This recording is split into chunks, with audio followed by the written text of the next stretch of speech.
Harlem legend tells a story that people still lower their voices to repeat. A story about a man who walked into a crowded restaurant with one purpose: to kill Bumpy Johnson. They say he walked out alive, but blinded, broken, and never the same again. No police report ever captured the moment the way Harlem remembered it. No newspaper dared to print the full story. But the people who were there, the musicians, the waiters, the regulars who filled that room, they carried it with them for the rest of their lives. According to the legend, it happened in the summer of 1935. Harlem was hot, crowded, alive with music and tension. More than 200 people were inside that restaurant that night, talking, laughing, eating, unaware that history was about to change direction. And when it was over, when the room finally found its breath again, Bumpy Johnson sat down calmly and ordered spaghetti. That detail, more than anything else, is why the story survived. Not the violence, not the fear, but the calm. In Harlem, stories don't live because they are loud. They live because they carry meaning. And this one carried a number: 36. No one knows who said it first. It wasn't written down. It wasn't announced. It was whispered, passed from table to table, from block to block, from father to son. 36. The number didn't matter because it was counted. It mattered because it was remembered. But the elders would later say this: if you focused on the number, you missed the lesson. Because the lesson wasn't about what happened during those moments of chaos. The lesson was about what happened after. The silence, the stillness, the way no one moved, the way a man who had just faced death behaved as if the world were perfectly in order. That was the message. In a city ruled by noise, threats, and fear, Bumpy Johnson sent a different signal, one that traveled faster than gunshots ever could. It said, power doesn't rush. Power doesn't panic. Power doesn't explain itself. By sunrise, Harlem knew the story. By noon, the rest of New York had heard it. And by nightfall, men who had been planning to test Harlem quietly changed their minds. Because someone had turned an assassination attempt into a warning, not with shouting, not with chaos, but with control. So the question isn't whether every detail of the legend happened exactly as told. The real question is this: what kind of man could face death in public and make everyone else feel like they were the ones out of place? What kind of power turns a moment of violence into a message heard across all of New York? That night, Harlem got its answer. And the name attached to that answer was Bumpy Johnson. To understand why that night mattered, you have to understand Harlem before Bumpy Johnson became a legend. In the early 1930s, Harlem wasn't just a neighborhood. It was a world of its own. Music poured out of clubs every night. Poets argued in cafes until morning. Church bells rang on Sundays while dice rolled quietly in alleyways. This was the heart of Black America. Proud, creative, and fiercely independent. But it was also surrounded, because beneath the culture, beneath the art, there was money, a lot of it. The numbers racket, small bets placed by working people hoping for a lucky break, generated millions of dollars every year. And wherever money flowed, power followed. Outside Harlem, white-controlled crime syndicates watched closely. They saw opportunity, they saw profit, and they saw a community they believed could be taken. To them, Harlem wasn't sacred. It was a prize. That belief would cost them dearly.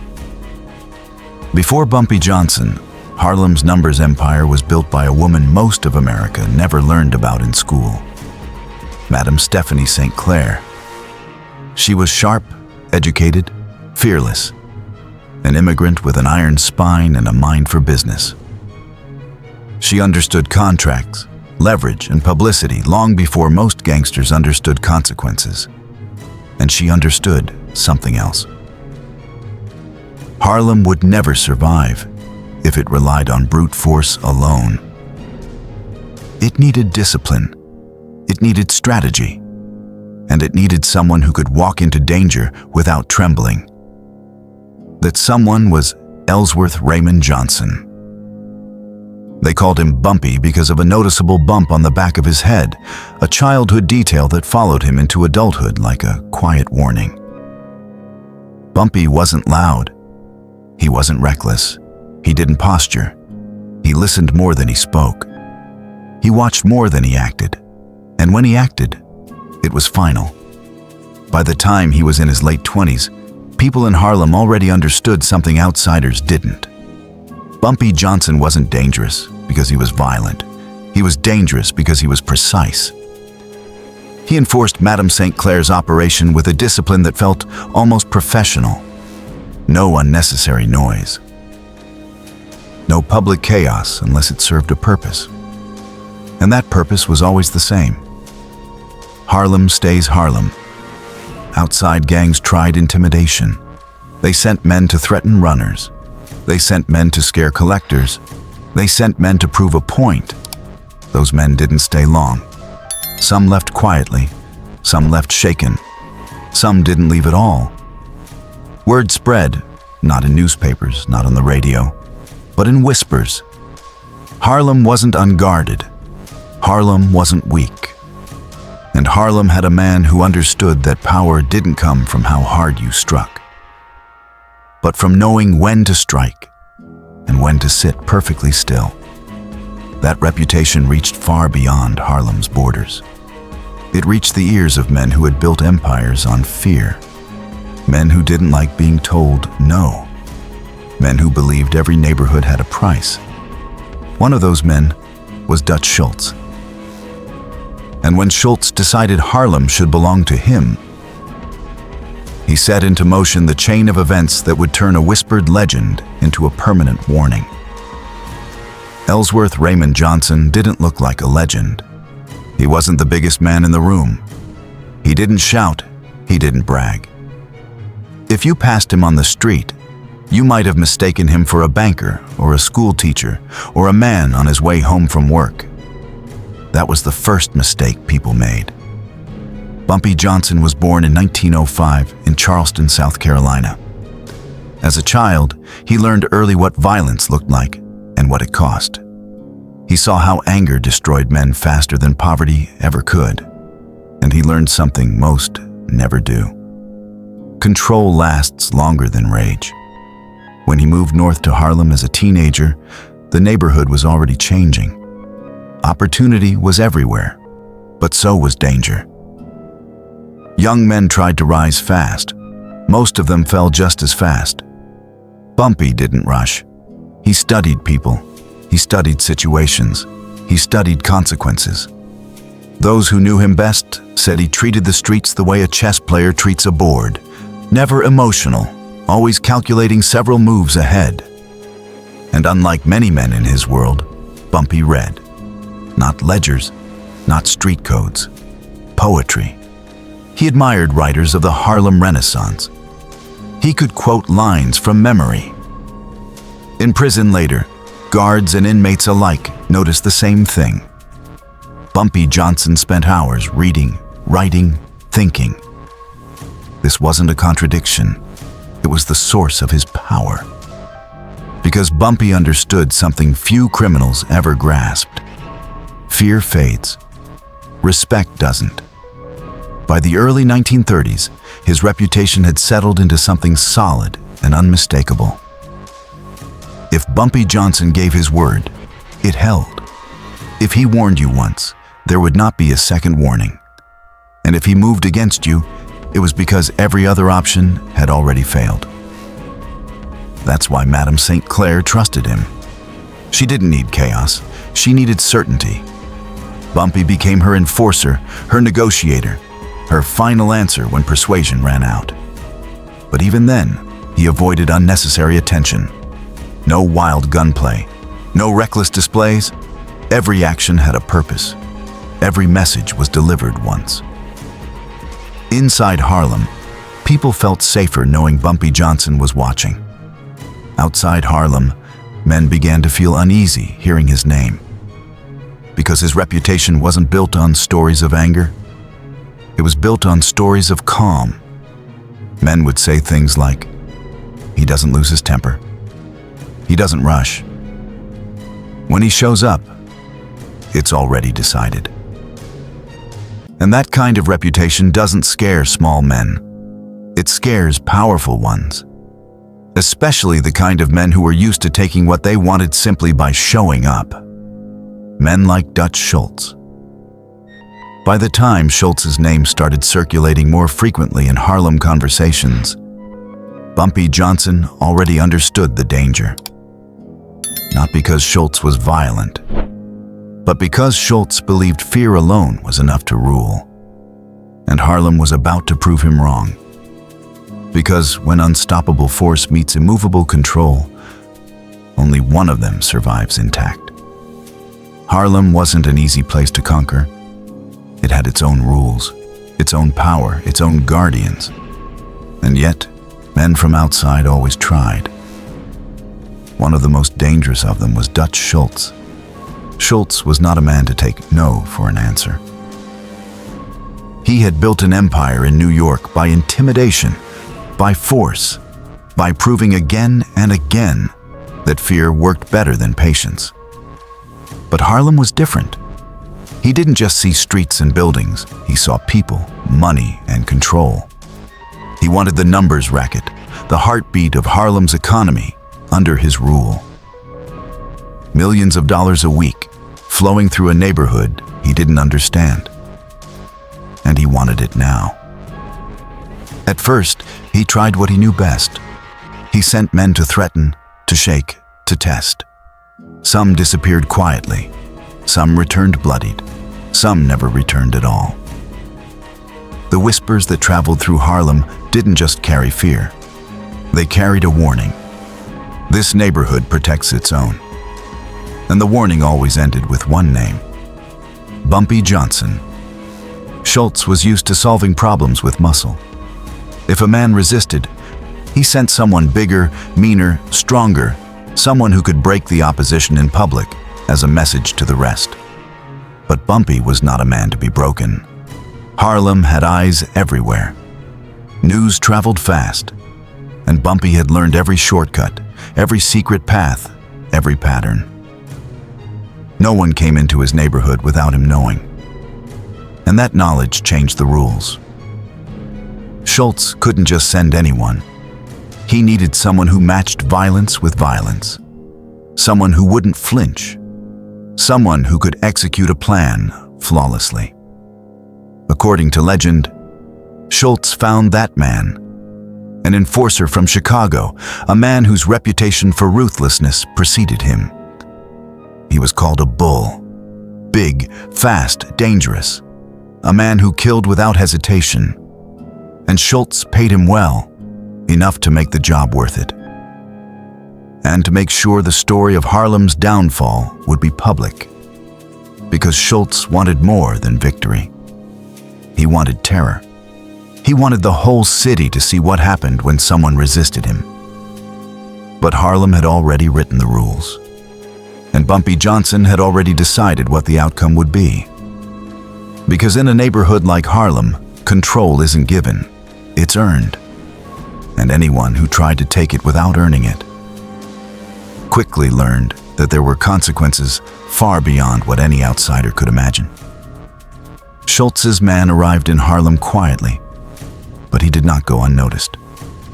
According to the stories whispered through the neighborhood, he was big, tall, muscular, dangerous, a man whose reputation had already traveled thousands of miles, a man who didn't ask questions, a man who ended them.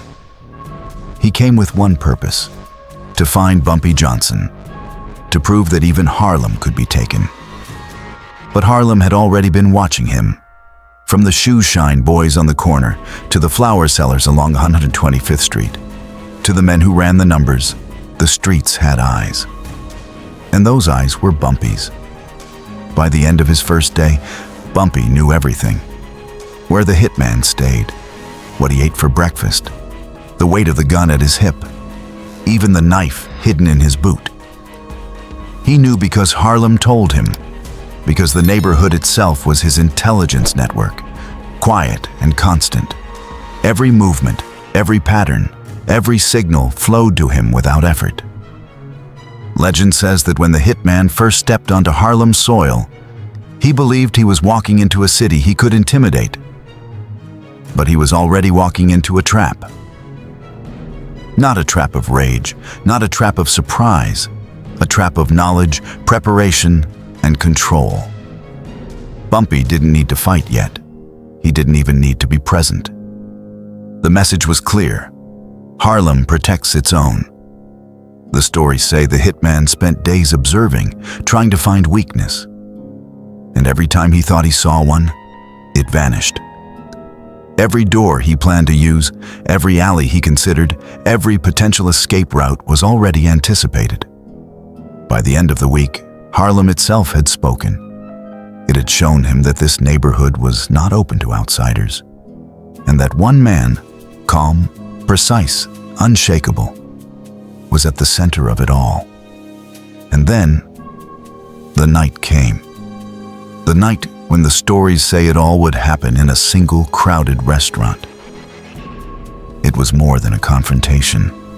It was a test of power, a demonstration of control. A moment that would turn whispers into legend. Because Bumpy Johnson did not simply defend himself. He turned the encounter into a message the city could not ignore. And the man from Chicago, he had no idea what he was walking into. The night was hot, the kind of Harlem summer heat that made the air feel heavy, almost alive. Inside the Alhambra bar and theater, music floated through the room, soft jazz that hid the tension in plain sight. People laughed, they drank. They had no idea that history was about to walk through the door. Bumpy Johnson arrived as he always did. Composed, calm, unremarkable to the casual observer. Charcoal gray suit, polished shoes. Fedora angled just right. A man who looked like he belonged in a boardroom, not a battlefield. At a table, Helen Lawson, a white journalist from a national magazine, waited. She had come to interview him, to understand Harlem streets through his eyes, to glimpse a city the rest of America barely knew. But Bumpy had other things on his mind. Because the man from Chicago, Schultz's enforcer, the so-called bull, had arrived. And he was looking for Bumpy. According to legend, the moment their eyes met was enough. The room seemed to grow quieter, though the music continued, soft and oblivious. Everyone sensed the tension. Even the musicians felt it, though they could not name it. The hitman walked deliberately toward Bumpy's table. Each step measured, each glance calculated. He wanted this to be public. He wanted everyone to see that Harlem could be challenged. And then, in that brief moment, the story says something remarkable happened. Bumpy Johnson didn't panic. He didn't flinch. He didn't shout. He simply observed. Every movement of the hitman was cataloged in his mind. Every potential threat noted, every risk assessed. For a fraction of a second, the entire restaurant held its breath. And then, Bumpy acted. Not in anger, not in chaos, not recklessly. He acted with precision. He acted with the kind of calm that turns violence into a message. According to the witnesses, musicians, waiters, and the journalists who would later write about the night. The confrontation lasted moments that felt like hours. The outcome was clear from the start. The hitman would leave. Harlem would remain. And Bumpy Johnson would remain unshaken. By the time the room exhaled, the lesson had already been learned. This wasn't just about survival. It wasn't about revenge. It was about control. And as Bumpy Johnson returned to his seat, the room noticed something almost unimaginable. He sat down, adjusted his tie, and asked for spaghetti. The calm that followed the storm became the story that people remembered most. Not the chaos, not the fear, but the quiet control. And that, according to legend, is when Harlem realized some men do not need to raise their fists to be feared. Some men send a message without shouting. Some men simply exist, and the world adjusts around them. The room was silent. Not the kind of silence that comes naturally, but the kind that grips a crowd, holds it in place, and makes every breath a shared secret. According to legend, Bumpy Johnson returned to his chair as if nothing had happened. The fight, or the confrontation, as the elders called it, had ended. The hitman from Chicago lay broken. Blinded in one eye, his presence reduced to whispers. And Bumpy did the unthinkable. He straightened his tie, he adjusted his posture, and he asked for spaghetti. It wasn't a joke. It wasn't a performance. It wasn't even bravado. It was control. The kind of control that turns chaos into a lesson. The kind of control that lets an entire city understand the difference between a man who acts recklessly and a man who commands respect through precision. People watched. The waiter, pale and trembling, brought the plate. The musicians paused mid-note. The patrons who had filled the room just moments ago froze like statues. Bumpy twirled his fork slowly. He ate deliberately, methodically, as if the violence that had just occurred was a distant, controlled variable in a larger equation. That night, the story says, Harlem didn't just witness survival, it witnessed mastery. From the corners of the room, whispers began. They weren't about the fight. They were about the calm, the control, the man who could face death in public and act as if the world were perfectly in order. By morning, the story had spread through Harlem like wildfire. It didn't matter if the newspapers ignored it. It didn't matter if the police shrugged it off. People talked. Street vendors repeated it. Shoe shiners told their customers, and parents told their children. 36 cuts, one message, and a plate of spaghetti. Harlem understood the meaning immediately. No outsider, no matter how violent, no matter how powerful, could take what belonged to Harlem. And Bumpy Johnson would make sure everyone knew it. Even Dutch Schultz, the man who had sent the hitman in the first place, learned the lesson. By the next day, his office was filled with anxious men. Half of them were unsure if they should continue. Half of them already knew Harlem wasn't a city to threaten lightly. Bumpy Johnson didn't just survive that night. He cemented his reputation. He transformed an attempted assassination into a warning, a story, a legend, one that would echo for decades. Because in Harlem, power wasn't measured by violence alone. It was measured by control, by precision, by the ability to end chaos on your own terms, and to make the world remember it. By the next morning, Harlem was alive in a new way. The streets buzzed, not just with music or the usual chatter, but with a single name whispered on every corner: Bumpy Johnson. The story spread faster than any flyer or newspaper could travel. 200 witnesses had seen the confrontation.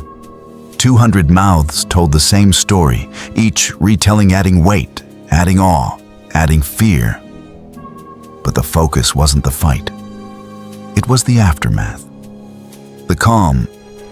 The man who had faced a deadly threat and returned to dinner as if nothing had happened. Outside Harlem, men who had thought power could be imposed by money or muscle reconsidered. They understood what Harlem already knew. You could not intimidate this community. You could not threaten it. And you certainly could not threaten its people without meeting the man who protected it. Dutch Schultz, for one, knew this. He had sent men in, expecting a quick demonstration of fear. He received a message instead.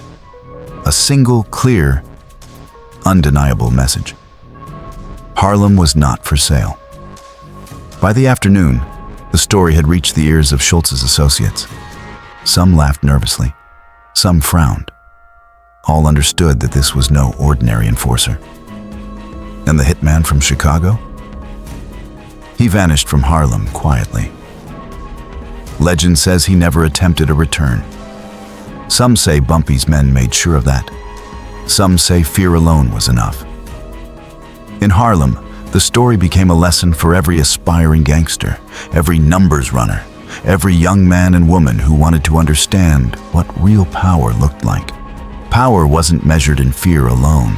It wasn't measured in brute force. It was measured in control, in timing, in the way a man could destroy a threat, and then return to a meal as if he were attending Sunday dinner. Bumpy Johnson's legend grew, and with it, Harlem grew stronger. No outsider could take what the community had built because they understood that the streets had eyes, ears, and a guardian. Over the next months, stories of that night circulated beyond Harlem. Other gangsters, politicians, and law enforcement learned the lesson the hard way. Respect in Harlem wasn't optional. It was earned, and Bumpy Johnson earned it in a way the world could never forget.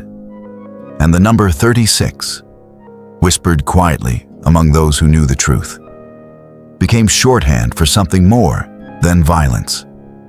It became a symbol of precision, of control, of the kind of power that doesn't need to shout. By the time Schultz realized he could not conquer Harlem by force, Bumpy had already turned legend into reality. He wasn't just a man anymore. He was the law. He was the message. He was the reason the city learned to respect the streets of Harlem and the man who protected them. That night at the Alhambra bar and theater did more than save Bumpy Johnson's life. It marked the beginning of a legacy that would stretch across decades. Harlem never forgot, and neither did the rest of New York. In the years that followed, Bumpy Johnson's name became synonymous with authority, strategy, and respect. He negotiated with Italian mobsters, including the most feared of all, Lucky Luciano, and earned a seat at a table no black man had ever sat at before. He went to prison twice, including time at Alcatraz, and emerged each time without losing the command that had made him a legend. He protected those who could not protect themselves. He shielded the community while maintaining the code of the streets. And he understood that true power is not just about survival or fear. It is about influence, timing, and the knowledge that one decisive action can shape the course of a city. Harlem remembered the summer of 1935, not for the chaos, but for the control, the calm, the spaghetti. He became a symbol of what it meant to navigate a dangerous world with precision, to act only when necessary, to send a message that would last a lifetime. Even decades later, the story of that night continued to be retold, not as a tale of violence, but as a lesson in authority, composure, and respect. Bumpy Johnson showed that real power is more than muscle. It is intelligence. It is strategy. It is the ability to face death or those who would impose it and emerge not just alive, but in complete control. The man who turned an assassination attempt into a message heard across New York did more than survive. He taught a city how to respect itself.